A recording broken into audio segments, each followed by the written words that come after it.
The strangest reunions often happen on the most ordinary days. Snow swirled through downtown Boston as Daniel Brooks stepped out of his black sedan and pulled his wool coat tighter against the bitter January wind.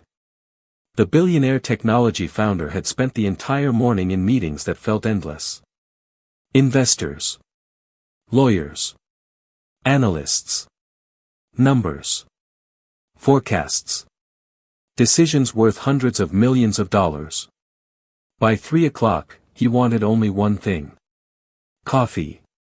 Not the carefully prepared espresso served in executive boardrooms. Just coffee. Real coffee. Warm coffee in a quiet place.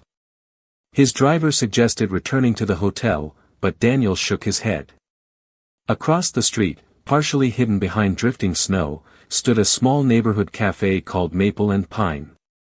Soft amber light glowed through its windows. A handwritten sign near the entrance read, "Welcome in from the cold." Daniel crossed the street alone.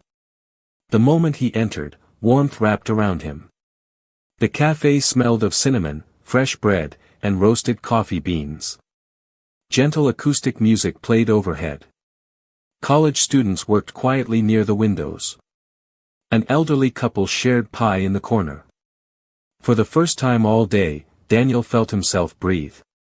He chose a table near the fireplace and loosened his tie. A few customers recognized him immediately. Whispers traveled softly through the room. Daniel had grown accustomed to that. Usually, he ignored it. He opened his phone and prepared to answer emails. Then he heard a familiar voice. "Good afternoon. What can I get started for you?" Daniel looked up absent-mindedly. The world stopped. Standing beside his table was a woman wearing a simple café uniform and dark green apron. Her chestnut hair was tied neatly back. A few loose strands framed her face. There were faint lines near her eyes that had not existed 20 years earlier. Yet Daniel recognized her instantly. Emily Carter. For several seconds, neither moved. Snow continued falling outside the windows. The fire crackled softly nearby. Daniel simply stared. Emily stared back. Then something remarkable happened. She smiled. It was the exact same smile he remembered from high school. Warm. Genuine. Uncomplicated. "Daniel Brooks," she said softly. "I was wondering how long it would take you to recognize me." Daniel stood so quickly that his chair nearly tipped backward. Several customers turned toward them. "Emily," he whispered. She laughed quietly. "Last time I checked." Daniel could not believe it.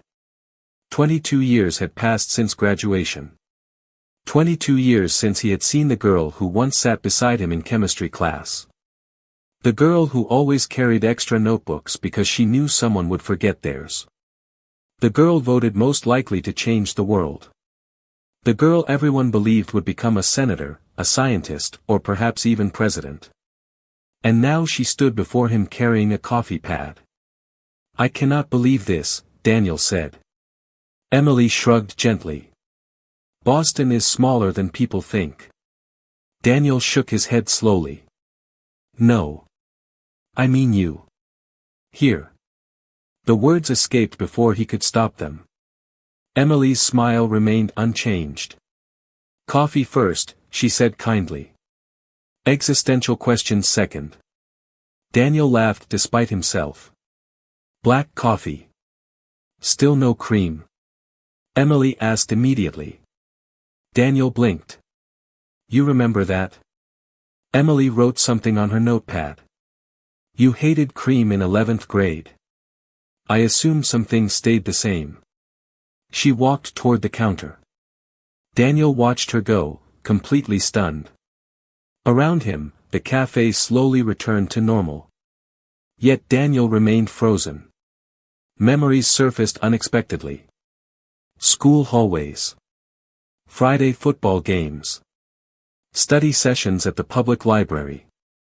Emily explaining algebra to half the class while somehow maintaining perfect grades herself. He remembered her ambition. Her intelligence.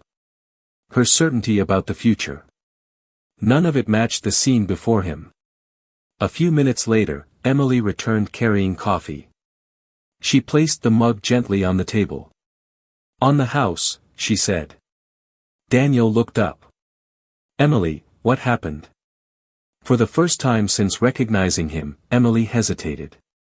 Then she glanced around the crowded café and smiled softly. "That," she said, looking directly into his eyes, "is a very long story." Daniel Brooks stared into his coffee long after Emily returned to the counter. The steam rising from the mug blurred his reflection, but it did nothing to quiet the questions racing through his mind. Outside, snow continued drifting across the narrow Boston streets, coating parked cars and storefront windows in white. Inside Maple and Pine, however, time seemed strangely suspended. Every few minutes, Daniel looked toward the counter. Each time, he found Emily doing exactly what she had always done best. Helping people. She greeted every customer by name. She remembered favorite drinks. She knelt beside an elderly customer to help adjust a scarf. She carried hot chocolate to a young mother juggling two restless children and quietly refused payment. Nothing about her movements suggested disappointment or regret. If anything, she seemed remarkably content. Nearly 30 minutes later, the afternoon rush finally slowed. Emily approached Daniel's table carrying a fresh pot of coffee. "You are still staring," she said with a gentle smile. Daniel laughed softly. "I know." Emily refilled his cup. "You always overthought things. And you always noticed." For a moment, they simply looked at one another. 22 years disappeared. Daniel suddenly remembered sitting beside Emily during lunch periods in high school. He remembered borrowing pencils he never returned. He remembered her staying after school to tutor classmates without ever asking for anything in return. Most of all, he remembered how certain everyone had been about her future. "You were valedictorian," Daniel said quietly. Emily nodded. "That was a long time ago." "You were accepted to Harvard." "Yes." Daniel leaned forward. "Emily, everyone thought you would change the world." Emily smiled softly. "Perhaps the world changed me first." Before Daniel could respond, a customer called Emily's name. She excused herself immediately. Daniel watched her cross the café carrying fresh blueberry muffins to an elderly man seated alone near the window. The man's face brightened instantly. They spoke briefly. Emily squeezed his shoulder gently before returning to work. Daniel could not stop watching. He had spent years surrounded by extraordinary people. Innovators. Executives. Public figures. Yet there was something extraordinary about Emily that had nothing to do with resumes or accomplishments. About an hour later, the café grew quiet again. Emily finally sat across from him during her break, holding a cup of tea. "All right," she said. "Ask." Daniel smiled. "You knew I would. You have the same expression you had during final exams." Daniel shook his head. "I still cannot understand it." Emily looked amused. "Understand what?" "How someone like you ended up here." Emily stirred her tea slowly. "You make it sound tragic." Daniel hesitated. "I do not mean it that way." "I know." She looked toward the snow-covered street outside. Life simply unfolded differently than expected. Daniel studied her carefully. "Are you happy?" Emily answered immediately. "Most days, yes." The certainty in her voice surprised him. "Really?" Emily nodded. "Happiness changes as people grow older." She smiled. "At 17, I thought happiness meant achievement. At 35, I think it means being able to sleep peacefully at night." Daniel remained silent. He could not remember the last time he had slept peacefully. Emily took a sip of tea. "What about you?" Daniel laughed quietly. I own 4 companies, 3 homes, and spend more time on airplanes than in any actual house. Emily raised an eyebrow. That was not my question. Daniel looked away. Snowflakes drifted gently past the windows. Some days, he admitted softly, I am not sure. Emily nodded as though she understood completely. Then perhaps we are both still figuring things out. Daniel smiled. The same warmth he remembered from high school remained unchanged. Yet one question still lingered. Emily, he said quietly, what happened after graduation? For the first time that afternoon, Emily lowered her eyes. When she finally looked back up, there was sadness there, but no bitterness. My father died 3 weeks after graduation, she said softly. Everything changed after that. Daniel Brooks remained silent after Emily's words. The sounds of the café seemed distant now. The soft clinking of cups. The low conversations near the windows. The hiss of steaming milk behind the counter. Everything faded as Daniel tried to imagine. The 17-year-old Emily Carter facing the loss of her father only weeks after graduation. He remembered that summer clearly. His own life had been consumed by college preparations and scholarship applications. Shortly afterward, his family had relocated to California, and over time, contact with nearly everyone from high school disappeared. He had never known what happened. I am sorry, Daniel said quietly. Emily offered a small grateful smile. Thank you. It was a long time ago. Yet Daniel sensed immediately that some losses never truly belonged to the past. Emily continued gently. My father owned a small hardware store. After he passed away, we discovered he had accumulated significant debt trying to keep the business open. She lowered her eyes briefly. My mother was overwhelmed. My brothers were only 12 and 9. Daniel stared at her. You had 2 younger brothers. Emily nodded. Jacob and Ryan. She smiled faintly. They are both doing very well now. Daniel leaned back slowly. Pieces began falling into place. You stayed. Emily nodded again. Someone needed to. For several moments, neither spoke. Snow continued falling outside the windows, covering the sidewalks in fresh white layers. Finally, Daniel asked softly, Harvard? Emily looked down into her tea. I deferred for 1 year. She smiled sadly.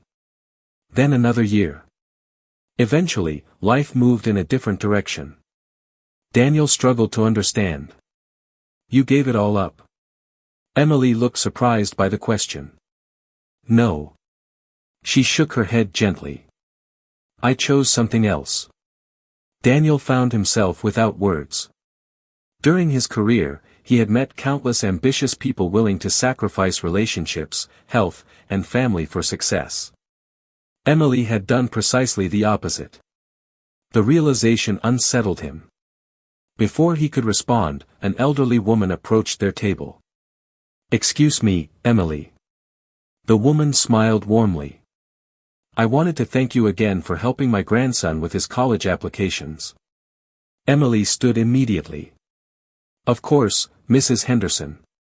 How did the interview go? The elderly woman's face brightened. He was accepted. Emily's eyes widened with genuine happiness. That is wonderful. Mrs. Henderson squeezed Emily's hand. We could never repay what you have done for our family. Emily laughed softly. There is nothing to repay. After the woman left, Daniel looked at Emily carefully. You helped her grandson. Emily seemed almost embarrassed. Only with essays and applications. Daniel shook his head. You always did that. Emily looked confused. Daniel smiled for the first time that afternoon with complete sincerity. Senior year. You spent every lunch period tutoring half the school. Emily laughed quietly. I had forgotten about that. I had not. Daniel looked toward the fireplace as old memories returned with surprising clarity. One memory stood above all others. During their junior year, Daniel's father had unexpectedly lost his job. Money became scarce almost overnight. Daniel never told anyone. Or so he thought. Yet somehow Emily had noticed. Suddenly, he remembered arriving at school one morning to find new textbooks waiting inside his locker. No note. No explanation. Weeks later, lunch vouchers mysteriously appeared in his backpack. Daniel had always suspected where they came from, but Emily had never admitted anything. He looked at her now. "Did you buy those books for me?" Emily's expression revealed the answer immediately. She smiled and looked away. Daniel stared in disbelief. "Emily, your family was struggling too." She shrugged softly. "You needed them." Daniel felt emotion rise unexpectedly. "Why did you never tell me?" Emily looked directly into his eyes. "Because kindness stops being kindness when it expects recognition." Daniel lowered his gaze. In that quiet neighborhood café, surrounded by the scent of coffee and cinnamon, the billionaire suddenly realized that the person who had quietly shaped his life most profoundly had never asked for anything in return. Daniel Brooks left Maple and Pine shortly before sunset, but he did not return to his hotel immediately. Instead, he instructed his driver to circle Boston for nearly an hour while snow continued falling across the city. He sat silently in the back seat, staring through the window as familiar neighborhoods passed by. His thoughts remained fixed on Emily Carter. The more he remembered, the more unsettled he became. Throughout high school, everyone had admired Emily. Teachers described her as exceptional. Students sought her advice. Scholarship committees competed for her attention. Yet somehow, in all the years since graduation, Daniel had never once wondered what had happened to her. The realization filled him with quiet shame. That evening, alone in his hotel suite overlooking Boston Harbor, Daniel opened his laptop. He searched for Emily's name. At first, very little appeared. No corporate profiles. No professional awards. No social media presence beyond a modest account containing photographs of family gatherings, holiday meals, and occasional pictures of the café.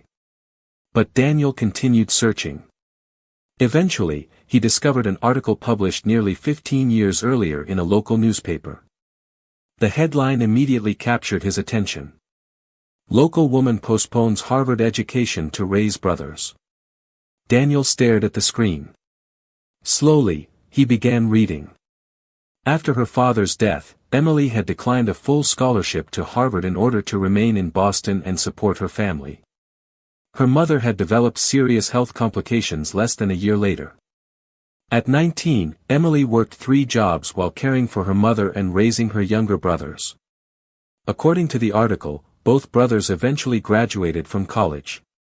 One became an engineer. The other became a pediatric physician.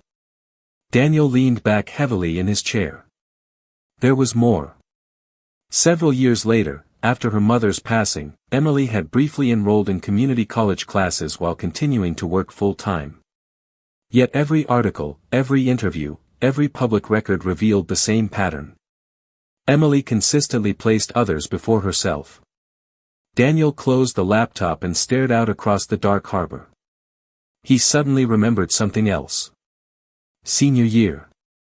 Graduation week. The entire class had gathered in the school auditorium to announce future plans.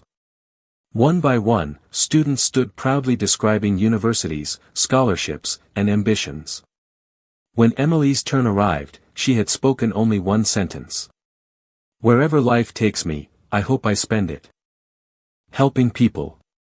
At 17, Daniel had thought it sounded idealistic. Sitting alone at 56, he realized she had accomplished exactly what she promised. The following afternoon, Daniel returned to Maple and Pine. This time, he arrived without his driver and without security. He wanted no barriers. The café was busy when he entered. Almost immediately, he saw Emily carrying a tray toward a family seated near the fireplace. She noticed him and smiled warmly. "Back already?" she asked. Daniel smiled. "I realized yesterday that I still owe you about 20 years of conversation." Emily laughed softly. "That is a lot of coffee." Daniel chose the same table near the fireplace. A few minutes later, Emily brought his usual black coffee without asking. Daniel looked at her carefully. "I spent last night thinking about high school." Emily sat across from him during a quiet moment. "Dangerous activity." Daniel smiled faintly. "I remembered something." Emily raised an eyebrow. "Only one thing." Daniel ignored the joke.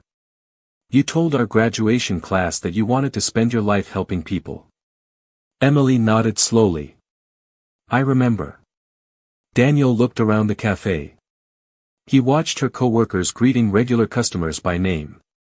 He noticed handwritten notes on the community bulletin board thanking Emily for tutoring, delivering meals, and organizing winter coat drives. Suddenly, Daniel understood something extraordinary. Emily had never failed to achieve her dream. She had simply pursued it in ways the world rarely celebrated. And somehow, that made her accomplishments even greater. Daniel returned to Maple and Pine again the following morning. Then again the day after that. By Friday, even the regular customers had begun noticing the pattern. "Your businessman friend is here," one elderly customer whispered playfully as Emily prepared coffee behind the counter. Emily glanced toward the entrance and smiled when she saw Daniel removing snow from his coat. "Apparently," she replied softly. Daniel had meetings across Boston all week, yet somehow he always found time for Maple and Pine. At first, he told himself he simply enjoyed the atmosphere. The warm fireplace. The smell of fresh pastries. The absence of boardrooms and presentations. But deep down, he knew the truth. He was trying to understand how someone like Emily Carter could remain so kind after sacrificing so much. That afternoon, the café was unusually crowded. A winter storm had forced dozens of people indoors. Every table was occupied. Emily moved gracefully through the room, balancing trays and greeting customers with her usual warmth. Daniel watched quietly from his corner table. Suddenly, a young father entered carrying a little girl no older than 6. The child appeared upset, tears visible in her eyes. Emily immediately knelt beside her. "What happened?" she asked gently. The father sighed. "We were supposed to visit her grandmother today, but the roads are closed." Emily nodded sympathetically. "That is disappointing." The little girl wiped her eyes. "Grandma promised hot chocolate." Emily smiled. "I think we can solve at least part of that problem." 10 minutes later, she returned carrying an enormous mug of hot chocolate topped with whipped cream and cinnamon. The child laughed immediately. The father offered to pay, but Emily quietly shook her head. "This one is covered." Daniel watched the exchange in silence. 20 years earlier, Emily had done similar things every day at school. Lending books. Sharing lunches. Encouraging classmates. Nothing had changed. A short time later, a local television reporter entered the café. Several customers recognized her instantly. She approached Emily near the counter. "Miss Carter?" Emily looked surprised. "Yes." The reporter smiled. "Our station is preparing a feature on community volunteers during the winter season. Several people recommended you." Emily looked genuinely uncomfortable. "I think there are many people more deserving." The reporter persisted. "We heard you organize tutoring programs, meal deliveries, and scholarship workshops." Emily shook her head politely.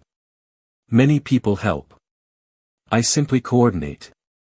Would you agree to an interview?" Emily smiled apologetically. "Thank you, but no." The reporter appeared confused. "Are you sure?" Emily nodded. "Completely. After the reporter left, Daniel approached the counter. You turned down television coverage? Emily laughed softly. You sound surprised. Most non-profit organizations would welcome publicity. Emily handed a customer fresh coffee before answering. The programs exist to help people, not promote me. Daniel shook his head in disbelief. Before he could respond, Emily's manager suddenly emerged from the kitchen carrying a small birthday cake. Everyone, he announced loudly, today marks 15 years since Emily started working here. Applause immediately filled the café. Customers stood. Employees cheered. Daniel looked around in astonishment as dozens of people began sharing stories. One woman described how Emily helped her son earn a college scholarship. Another spoke about meals delivered during a difficult illness. A retired teacher recalled Emily visiting lonely seniors every Sunday afternoon. Story after story filled the room. Daniel felt emotion rise unexpectedly. Finally, he stood. The cafe gradually grew quiet. Every eye turned toward him. Daniel looked directly at Emily. I have spent my entire adult life surrounded by successful people, he said softly. But I have never met anyone more successful than Emily Carter. Complete silence followed. Emily looked stunned. Daniel continued. Because changing lives quietly for 15 years is an achievement greater than anything money can buy. When the entire cafe erupted into applause, Emily lowered her eyes, visibly overwhelmed. And for the first time in many years, Daniel Brooks realized that true greatness rarely announces itself. It simply serves coffee and changes lives one person at a time. The applause inside Maple and Pine continued for several seconds before gradually fading. Emily stood behind the counter, visibly embarrassed by the attention. Her cheeks flushed slightly as customers continued smiling and raising coffee cups in her direction. All right, she said softly, laughing. Please let me return to work before everyone starts expecting free dessert. The cafe filled with warm laughter. Slowly, conversations resumed. Yet Daniel Brooks remained standing, still affected by everything he had heard. He had expected to rediscover an old friend. He had not expected to rediscover his own conscience. Later that afternoon, after the final customers departed and employees began cleaning tables, Emily joined Daniel near the fireplace. Snow continued falling outside, though the storm had finally begun to weaken. For a long moment, neither spoke. The quiet felt familiar. Comfortable. You should not have said those things, Emily said gently. Daniel looked surprised. Why? Emily smiled softly. Because now everyone will think I am extraordinary. Daniel studied her carefully. You are extraordinary. Emily shook her head immediately. No, Daniel. I simply did what needed to be done. Most people would disagree. Emily looked toward the darkened windows. Most people never stand where they imagine they might someday stand. Life changes. Plans change. She paused. The important thing is deciding who you become while those changes happen. Daniel remained silent. Emily continued quietly. For a long time, I believed my life had become smaller. She wrapped both hands around her teacup. I watched classmates become attorneys, doctors, executives, professors. She smiled faintly. There were difficult years when I wondered whether I had made the wrong choices. Daniel looked at her carefully. And now? Emily's answer came without hesitation. Now I know I did not. She glanced toward a photograph hanging near the register. Daniel had noticed it before. It showed Emily standing between two younger men wearing graduation gowns.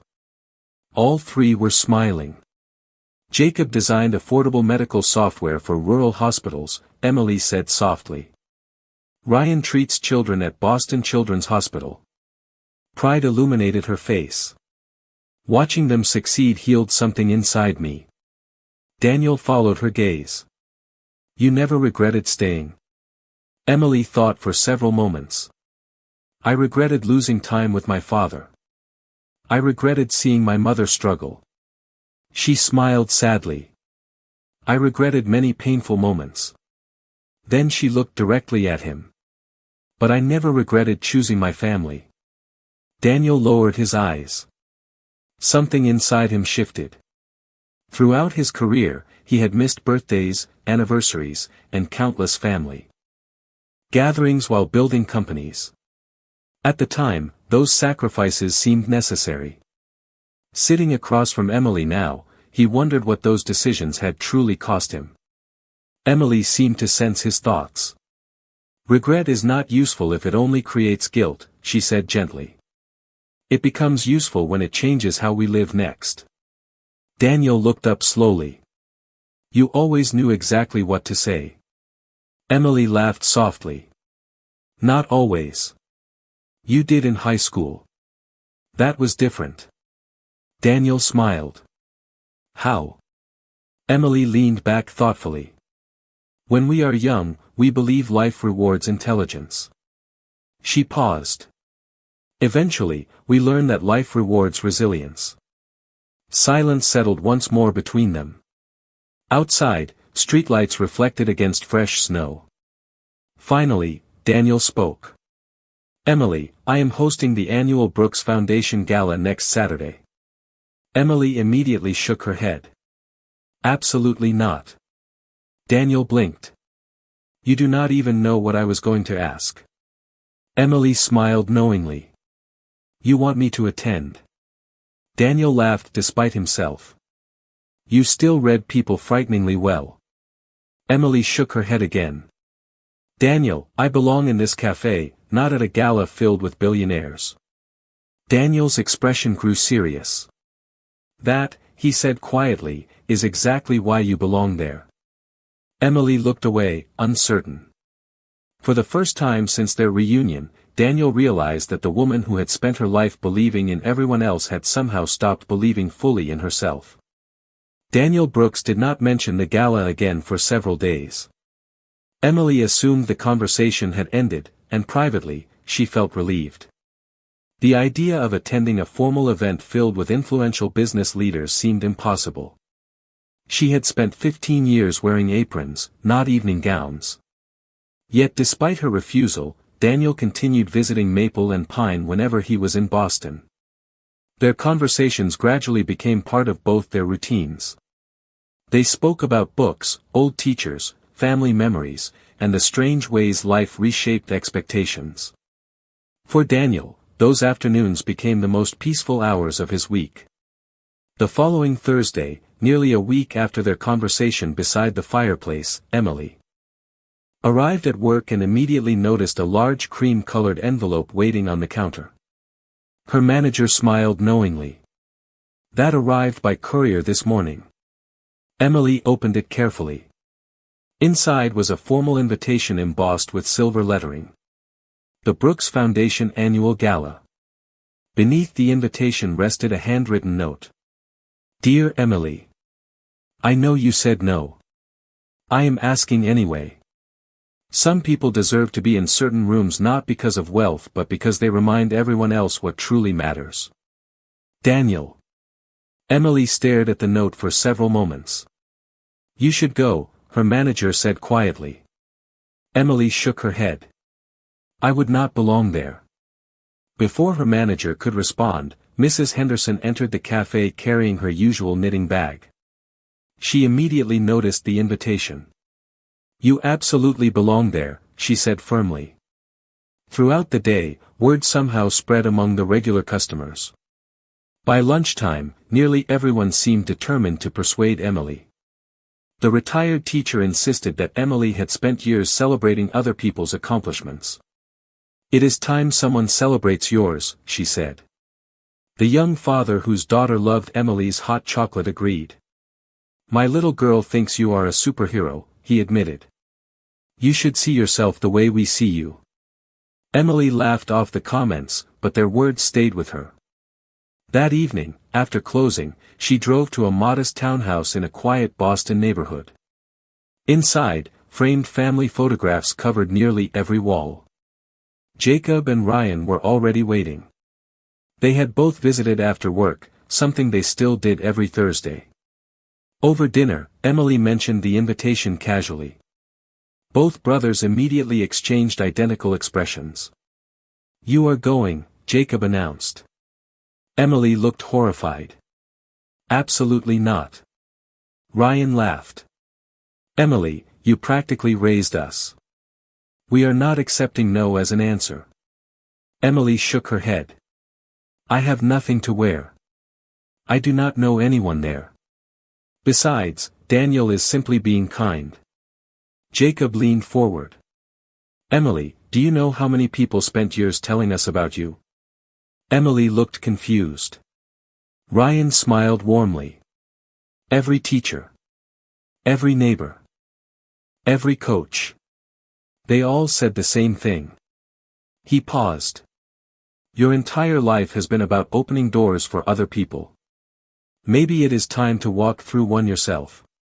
Emily grew quiet. Later that night, alone in her living room, she reread Daniel's notes several times. Outside, fresh snow reflected the glow of streetlights. Finally, she picked up her phone. Daniel answered almost immediately. "Hello." Emily smiled despite herself. "I have a condition." Daniel sounded amused. "That sounds promising." "I will attend," she said softly. "But only if you promise not to make a speech about me." Silence followed. Then Daniel laughed. "Agreed." Emily relaxed. "Good. Emily." Daniel said gently. "Thank you." After ending the call, Emily sat quietly beside the window. She still felt uncertain. She still doubted whether she belonged among billionaires and executives. Yet for the first time in many years, she allowed herself to consider a possibility she had long ignored. Perhaps life had not finished surprising her after all. Saturday evening arrived beneath a sky filled with slow-falling snow and shimmering city lights. Emily Carter stood in front of her bedroom mirror feeling completely out of place. After considerable persuasion from her brothers and several determined customers from Maple and Pine, she had finally agreed to attend the Brooks Foundation Gala. She wore a simple midnight blue dress chosen with Jacob and Ryan's enthusiastic assistance. Her chestnut hair rested softly across her shoulders. Looking at her reflection, Emily barely recognized herself. "You look incredible," Jacob said from the doorway. Ryan nodded immediately. "Daniel will regret every year he lost contact with you." Emily laughed despite her nervousness. "Please remember that I am attending a charity gala, not climbing Mount Everest." Yet as the car carrying her approached the historic Boston ballroom hosting the event, Emily felt her confidence disappear. Elegant guests stepped from luxury vehicles beneath glowing lights. Business leaders, philanthropists, university presidents, and public officials filled the entrance hall. Emily suddenly considered asking the driver to turn around. Before she could act, the doors opened and Daniel Brooks himself appeared at the entrance. He walked directly toward her with a warm smile. "I was beginning to worry," he admitted. Emily laughed nervously. "I considered escaping twice during the drive." Daniel smiled. "I am very glad you did not." He offered his arm. Emily accepted hesitantly. The moment they entered the ballroom, conversations softened. Several guests recognized Daniel immediately. Many looked curiously toward the woman beside him. Emily noticed the attention and instinctively lowered her eyes. Daniel quietly leaned toward her. "Relax," he said softly. "You belong here." Throughout the evening, Daniel introduced Emily to dozens of people. To Emily's surprise, the conversations felt natural. She spoke with educators about community tutoring programs. She discussed healthcare access with physicians. She shared stories about scholarship workshops and neighborhood outreach projects. Again and again, people listened with genuine interest. More than once, Daniel observed distinguished guests remaining far longer in conversation with Emily than with any corporate executive present. Near the center of the ballroom stood a large stage prepared for the foundation's annual presentation. Shortly after 8 o'clock, guests gradually took their seats. Daniel excused himself, leaving Emily seated beside several university leaders she had met earlier. Moments later, he walked onto the stage. The room erupted in applause. As founder of the Brooks Foundation, Daniel traditionally used the gala to announce major charitable initiatives. This year, however, his expression carried unusual emotion. After thanking donors and supporters, he paused. The ballroom grew quiet. Several weeks ago, Daniel began, I unexpectedly reconnected with someone I had not seen in more than 20 years. Emily immediately felt uneasy. Daniel continued. In high school, this person was the smartest student any of us had ever known. Emily closed her eyes briefly. Around her, several guests turned curiously. Life did not unfold as expected for her, Daniel said softly. After graduation, she sacrificed extraordinary opportunities in order to care for her family. The room remained silent. Daniel looked directly toward Emily. Over the past few weeks, I have learned something important. Society often celebrates visible success while overlooking quiet sacrifice. We admire titles but sometimes ignore character. Emily suddenly understood what was happening. Tonight, Daniel continued, our foundation is establishing a new national scholarship program for students who postpone or abandon educational opportunities in order to care for family members. Several guests nodded approvingly. Then Daniel smiled.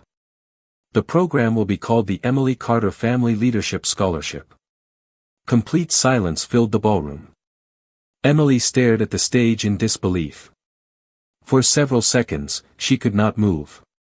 Then the entire room rose to its feet. Applause thundered throughout the ballroom. Many guests wiped away tears. Daniel remained standing on stage, applauding along with everyone else. And sitting among some of the most accomplished people in Boston, Emily Carter realized that the quiet sacrifices she had never spoken about had finally been seen. Emily Carter remained seated long after the applause finally faded. Around her, distinguished guests continued standing, many still applauding while others wiped tears from their eyes. Emily felt overwhelmed. For most of her life, she had worked quietly, never expecting recognition, never imagining that her private sacrifices would one day become visible to an entire ballroom filled with leaders and philanthropists. Slowly, she rose from her chair. Daniel stood waiting near the stage steps. When she reached him, neither spoke immediately. Words suddenly seemed inadequate. Finally, Emily shook her head softly. You promised me there would not be a speech about me. Daniel smiled with unmistakable guilt. Technically, it was an announcement. Emily laughed through tears. You always were good at finding loopholes. The audience laughed warmly. Daniel then extended his hand and helped Emily onto the stage. Looking across the ballroom, Emily saw faces filled not with pity but with admiration. That difference meant everything.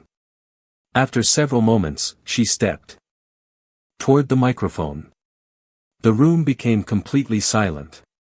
I do not know what to say, she began softly. For many years, I believed my story was ordinary.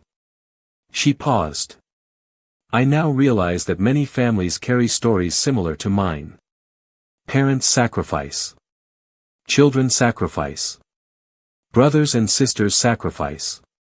Most of those sacrifices happen quietly. She looked toward Daniel. What matters is not whether anyone notices. What matters is that love continues anyway. Several guests nodded emotionally. Emily smiled gently. If this scholarship helps even one student continue dreaming while caring for family, then it will mean more to me than I can express. When she finished, another standing ovation filled the ballroom. Later that evening, after the gala ended and guests gradually departed, Emily and Daniel stood together near the enormous windows overlooking Boston Common. Fresh snow covered the city below. Streetlights reflected softly across the white landscape. For several minutes, they simply watched the snowfall in comfortable silence. "You changed my life twice," Daniel said quietly. Emily looked surprised. "Twice?" Daniel nodded. "The first time was in high school. The second time was these past few weeks." Emily smiled softly. "I think you are giving me too much credit." Daniel shook his head. "No. I spent decades believing success was measured by achievements, companies, and numbers." He looked out across the city. "You reminded me that success is measured by people." Emily remained silent.